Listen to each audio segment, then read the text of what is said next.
स्वागत है दोस्तों आपका टेस्ट सीरीज़ में। आज हम राजस्थान ज्योग्राफी से संबंधित कुछ क्वेश्चन के बारे में चर्चा करेंगे। आज हम जलवायु और मृदा से संबंधित क्वेश्चन की चर्चा करेंगे। तो सबसे पहला जो हमारा सवाल है वो है स्टेपी प्रकार की जलवायु। कौन सी? स्टेपी प्रकार की जलवायु या फिर स्टेपी प्रकार की वनस्पति। एग्ज़ाम में दोनों में से कोई भी आ सकता है, कोई सा भी लाइन आ सकता है आपके पास। स्टेपी प्रकार की जलवायु पाई जाती है, स्टेपी प्रकार की वनस्पति या स्टेपी प्रकार की जलवायु पाई जाती है।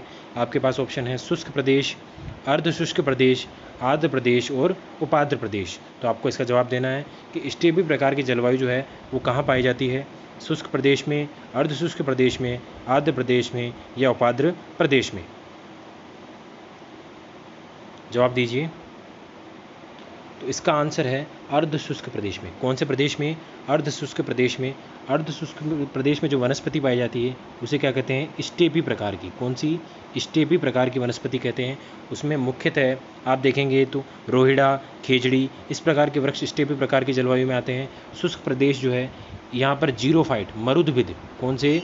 मरुद्भिद या फिर जीरोफाइट वनस्पति पाई जाती है, जीरोफाइट। ठीक है। आर्द्र और उपाद्र प्रदेश में, उपाद्र प्रदेश में विरल, कौन सी? विरल पतझड़। कौन से वन पाए जाते हैं? कौन सी वनस्पति पाई जाती है?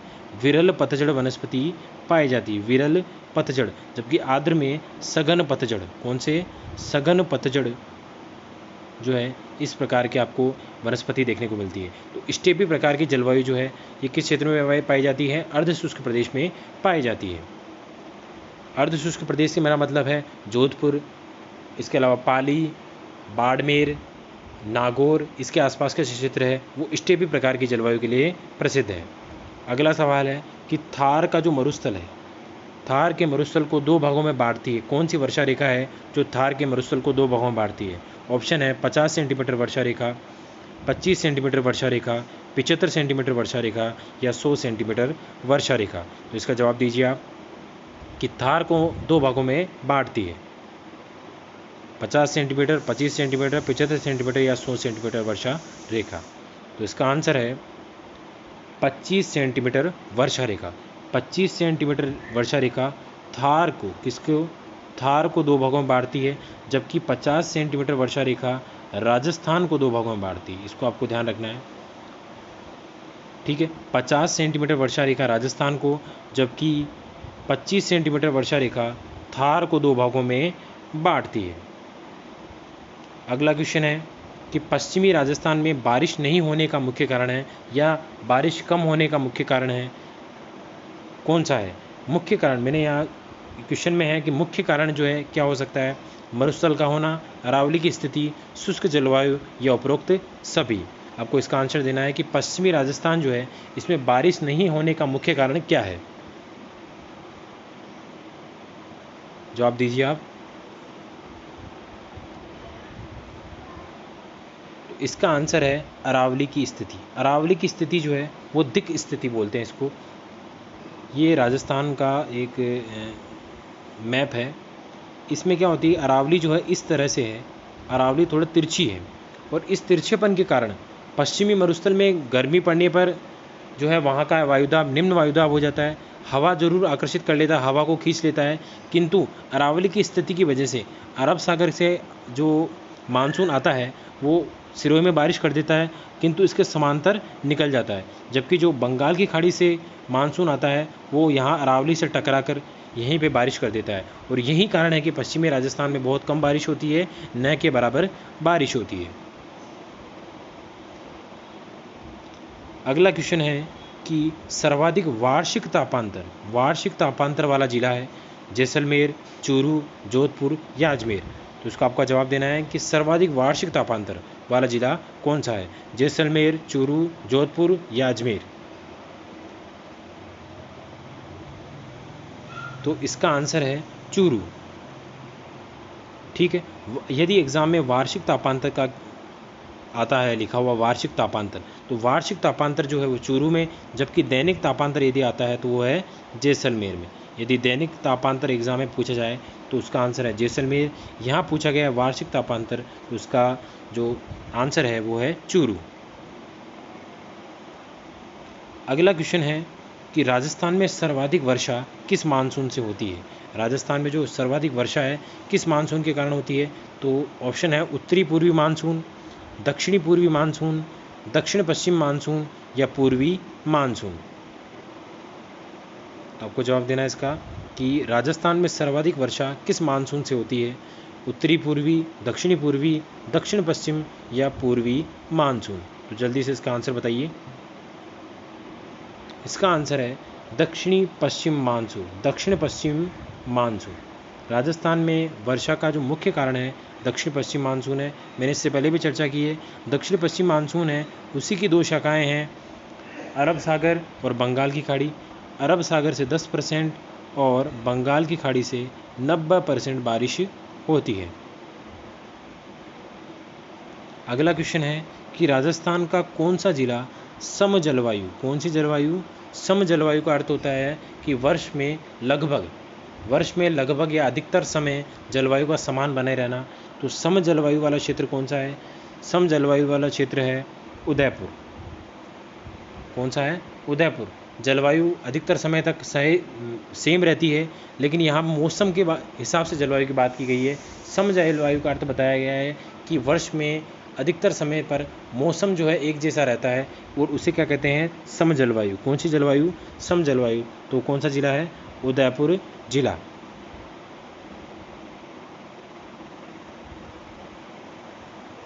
अगला क्वेश्चन है कोपेन के अनुसार, किसके अनुसार, ध्यान दे क्वेश्चन पर। कोपेन के अनुसार उपाद्र जलवायु प्रदेश का प्रतिनिधित्व कौन सा जिला करता है। आपके पास ऑप्शन है जयपुर, सवाई माधोपुर, टोंक या अलवर। सवाल को ध्यान से पढ़िएगा। कोपेन के अनुसार उपाद्र जलवायु प्रदेश का प्रतिनिधित्व करता है जयपुर, सवाई माधोपुर, टोंक या अलवर। आंसर दीजिए इसका। ठीक है, इसका आंसर है टोंक। टोंक जिला जो है ये कोपेन के अनुसार उपाद्र जलवायु प्रदेश का प्रतिनिधित्व करता है। और ये भी याद रखें आप कि कोपेन ने जो जलवायु को वर्गीकरण किया है उसमें उपाद्र प्रदेश है, आर्द्र प्रदेश है, शुष्क है और अर्ध शुष्क प्रदेश है। कोपेन के अनुसार राजस्थान में कोई भी अति आर्द्र बारिश का या अति आर्द्र जलवायु प्रदेश नहीं है और उपाद्र जलवायु का प्रतिनिधित्व करता है टोंक।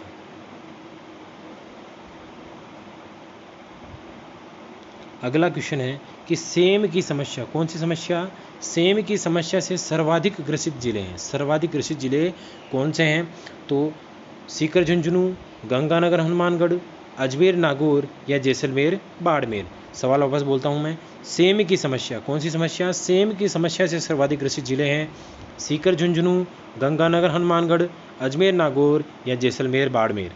आपको आंसर बताइए इसका। सेम की समस्या से सर्वाधिक ग्रसित जिले, तो इसका आंसर है श्री गंगानगर और हनुमानगढ़। तो सेम की समस्या क्या होती है इसके बारे में बता देता हूँ मैं। सेम की समस्या क्या होती है कि कुछ क्षेत्र ऐसे हैं राजस्थान में जहाँ पर भूगर्भ में लवणीय पट्टियाँ पाई जाती है, चूने की पट्टियाँ पाई जाती है। उस क्षेत्र में वहाँ का पानी भूमि द्वारा अवशोषित नहीं होता है, उचित प्रकार से अवशोषित नहीं होता है और वहाँ दलदल के रूप में इकट्ठा हो जाता है। तो ऐसे क्षेत्र जो है वो इंदिरा गांधी नहर और गंग नहर के आसपास वाले क्षेत्र हैं और उनमें भी गंगानगर और हनुमानगढ़ का नाम मुख्य है। इन क्षेत्रों में पानी जो है ये भूमि में रिसाव पूर्णतः नहीं हो पाता है, इस वजह से वहाँ पर दलदली भाग उत्पन्न हो जाता है और इसका प्रभाव फसलों पर देखने को मिलता है। क्योंकि केशिरत्व के द्वारा, केशिकाओं के ऊपर उठने के कारण, जल के ऊपर उठने के कारण, इस प्रक्रिया को केशिकाओं द्वारा जो जल का ऊपर उठना है, इस प्रक्रिया में फसलों को नुकसान होता है और इसी समस्या को क्या कहते हैं, सेम की समस्या कहते हैं। और गंगानगर और हनुमानगढ़ इन दोनों में भी अगर एक आता है तो हनुमानगढ़ जिला जो है ये सबसे ज़्यादा इस क्षेत्र में प्रभावित है। ये सेम की समस्या जो है ये इन दो जिलों की मुख्य समस्या है फसलों से रिलेटेड। तो इसको आप ध्यान रखें, सेम की समस्या सर्वाधिक कृषि जिले हैं श्री गंगानगर और हनुमानगढ़। अगला क्वेश्चन जो है उसी क्वेश्चन से रिलेटेड है, इंडो डच निकासी परियोजना का संबंध किस जिले से है। मैंने आपको हिंट दे दी है, इंडो डच निकासी परियोजना का संबंध किस जिले से है, जैसलमेर, हनुमानगढ़, करौली और सवाई माधोपुर। इंडो डच निकासी परियोजना जैसलमेर, हनुमानगढ़, करौली या सवाई माधोपुर। तो इसका आंसर है इंडो डच निकासी परियोजना का संबंध है हनुमानगढ़ से। ये वही सेम की समस्या से, किससे, सेम की समस्या से ग्रसित जिलों के लिए चलाई जाने वाली परियोजना है। ये नीदरलैंड के सहयोग से, किसके सहयोग से चल रही है? नीदरलैंड के सहयोग से चल रही है। ठीक है, नीदरलैंड के सहयोग से चल रही है। सेम की समस्या को निवारण करने के लिए 2003 से चलाई जा रही है।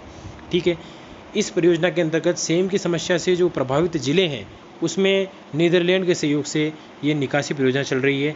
इसमें सफ़ेदा के वृक्ष का भी प्रयोग किया जा रहा है, क्योंकि सफ़ेदा का वृक्ष जो है ये जल को खींचने में समर्थ होता है, जल को खींच लेता है।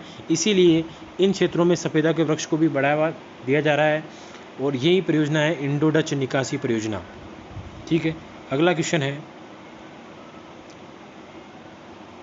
कितने ज़िले मरु विकास कार्यक्रम कितने ज़िलों में मरु विकास कार्यक्रम चलाया जा रहा है? आपके पास ऑप्शन है 12, 14, 16 या 18। मरु विकास कार्यक्रम से संबंधित ज़िले हैं 12 ज़िले, 14 ज़िले, 16 ज़िले या 18 ज़िले। आपको आप जवाब दें इसका। इसका आंसर है 16 ज़िले। 16 ज़िलों में राजस्थान में मरु विकास कार्यक्रम चलाया जा रहा है, जिसमें 75% जो है वो योगदान किसका है? केंद्र सरकार का। 75% केंद्र सरकार और 25% जो है ये राज्य सरकार, इसका योगदान है। यदि पूछा जाए कि कितने ज़िले जो हैं उन्हें मरुस्थलीय ज़िले घोषित किए गए हैं, वो है 12, जबकि मरु विकास कार्यक्रम चल रहा है 16 ज़िलों में। अगला क्वेश्चन है कि मिट्टी की रेंगती हुई मृत्यु किसे कहते हैं? मिट्टी की रेंगती हुई मृत्यु किसकी कमी से होती है, उसके बारे में है कि मिट्टी की रेंगती हुई मृत्यु किसे कहते हैं? नाइट्रोजन की कमी, ह्यूमस की कमी, कैल्शियम की कमी या पोटास की कमी। मैं सवाल वापस बोलता हूँ, मिट्टी की रेंगती हुई मृत्यु किसे कहते हैं? नाइट्रोजन की कमी, ह्यूमस की कमी, कैल्शियम की कमी या पोटास की कमी। इसका जवाब बताइए आप। इसका आंसर है ह्यूमस की कमी। ह्यूमस की कमी से मिट्टी का उपजाऊपन धीरे धीरे कम होता है। कैसे? धीरे धीरे कम होता है, और इसे धीरे धीरे जो उपजाऊपन कम होता है इसे क्या कहते हैं? मिट्टी की रेंगती हुई मृत्यु। क्या कहते हैं? मिट्टी की रेंगती हुई मृत्यु। ह्यूमस जो होता है ये क्या होते हैं कि ये ऐसे कण होते हैं जो कि जीवों के अपघटन से बने होते हैं, जीवों के अवशेषों से बने होते हैं, उन्हें कहते हैं ह्यूमस। और इनकी कमी हो जाने पर मिट्टी का उपजाऊपन कम हो जाता है, और इसे कहते हैं मिट्टी की रेंगती हुई मृत्यु। अगला क्वेश्चन है, बीहड़ क्षेत्र का उदाहरण। बीहड़ क्षेत्र जो है उदाहरण है, किस चीज़ का उदाहरण है बीहड़ क्षेत्र?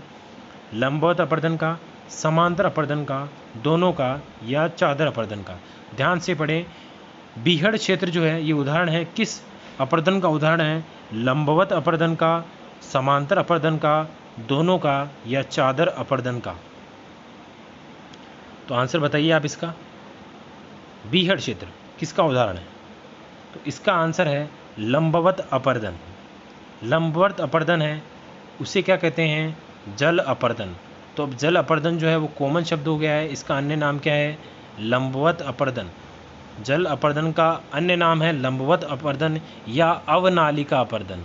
आपने ये नाम तो सुना ही होगा, अवनालिका अपरदन। चंबल नदी जो है ये अवनालिका अपरदन से सबसे ज़्यादा प्रभावित है। इसी वजह से किसका निर्माण हुआ है? बीहड़ क्षेत्रों का। अब मैं बता देता हूँ लंबवत अपरदन क्या होता है। एक बार और आपको बताता हूँ कि जब नदी बहती है तो अपने लंबवत क्षेत्र में क्या इकट्ठा करती है? मिट्टी को इकट्ठा करती है। ठीक है, और लंबवत क्षेत्रों में यदि इसका बहाव तेज़ है, यदि नदी का बहाव तेज़ है तो लंबवत क्षेत्र में इकट्ठी होने वाली मिट्टी के मध्य में खड्डे पड़ जाते हैं, और इन्हीं खड्डों से किसका निर्माण होता है? यदि खड्डे काफ़ी बड़े हैं, क्योंकि चंबल नदी जो है उसका बहाव अधिक है, उसका क्षेत्र अधिक है, इसीलिए उस क्षेत्र में बड़े खड्डे बने हुए हैं, उन्हें क्या कहा जाता है? बीहड़ क्षेत्र। तो बीहड़ बनने का कारण है लंबवत अपरदन या जल अपरदन या अवनालिका अपरदन। तो इसके अलावा मैं आपको बता देता हूँ समांतर अपरदन जो है ये वायु अपरदन किसका अन्य नाम है? वायु अपरदन का अन्य नाम है। चादर अपरदन को हम अगले क्वेश्चनों में पढ़ेंगे। तो समांतर अपरदन जो है वो किसका उदाहरण है? वायु अपरदन का। चादर अपरदन हम अगला सवाल करने के बाद पढ़ेंगे, ताकि आप वहाँ पर क्लियर हो जाएगा आपको। सर्वाधिक उपजाऊ मिट्टी है, सर्वाधिक उपजाऊ जो मिट्टी है ये कौन सी है? आपको बतानी है सर्वाधिक उपजाऊ मिट्टी कौन सी है? वर्टिसोल या एल्पिसोल, एरिडोसोल या इंसेप्टिसोल? वर्टिसोल, एल्पिसोल, एरिडोसोल या इनसेप्टिसोल, सर्वाधिक उपजाऊ मिट्टी कौन सी है? आपको इसका आंसर बताना है। सर्वाधिक उपजाऊ मिट्टी कौन सी है? वर्टिसोल, एल्पिसोल, एरिडोसोल या इनसेप्टिसोल? तो इसका आंसर है एल्पिसोल, एल्फिसोल इसका है।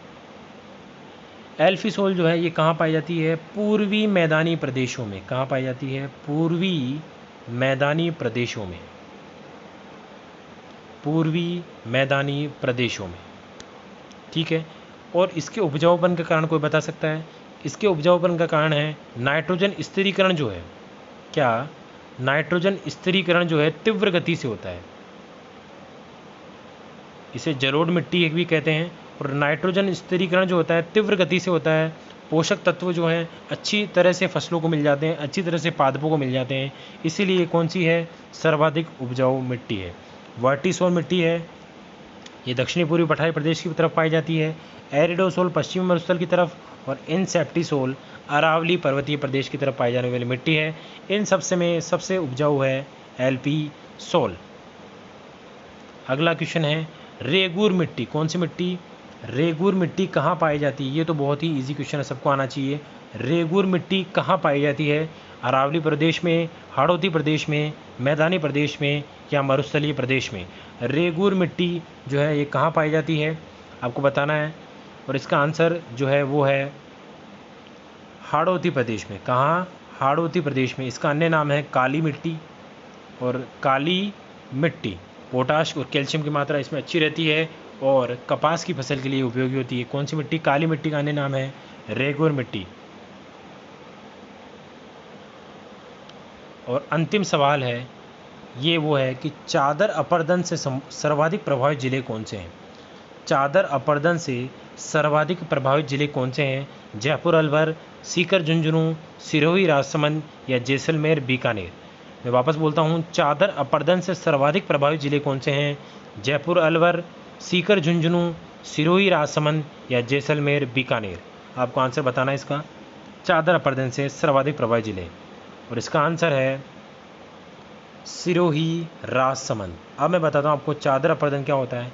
कि जो पहाड़ी क्षेत्र होते हैं, पहाड़ी क्षेत्र में जब बारिश होती है तो ढलान पर पाए जाने वाली मिट्टी, कंकड़ पदार्थ जो है वो नीचे खिसक जाते हैं और नीचे जो है फसलों को प्रभावित करते हैं, पेड़ पौधों को नष्ट करते हैं।